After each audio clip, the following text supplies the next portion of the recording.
আর কারাগারে থাকা অবস্থায় আব্বা ইন্তেকাল করলেন। মা আমার আব্বা হারিয়ে বড় ছেলের জন্য পেরেশান। মাকে বললাম তুমি আমার বাসায় চল।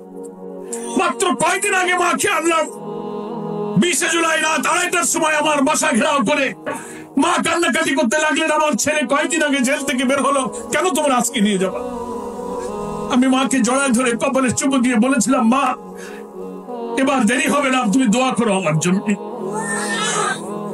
আমি যখন ফোন করলাম 5 আগস্ট লিখলে, মা তুমি কেমন আছো? মা আমাকে বলল, তোমাকে ধরার পরে আমাকে লোকেরা বলেছে তোমার ছেলে আবার জেলে গেছে, আর বেরোতে পারবে না। আমার মমতাময়ী অল্প শিক্ষিত মা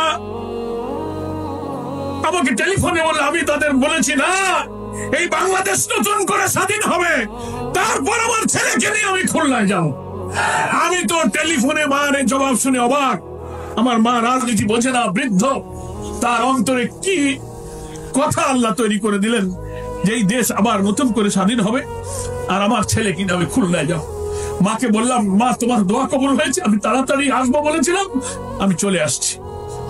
তারপর আমি মাকে নিয়ে খুলনায় গেছি। প্রিয় গাজীপুরবাসী, দেশবাসীকে এই কথাগুলো আমি কেন বলছি?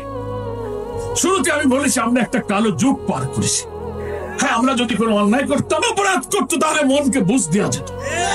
আল্লাহর এত প্রিয় নেক মানুষগুলোকে এই বৃদ্ধ বয়সে ফাঁসিতে জড়িয়ে ঝুলিয়ে তুমি ফাঁসি দিয়েছো, তোমার অন্তর কাঁপে নাই?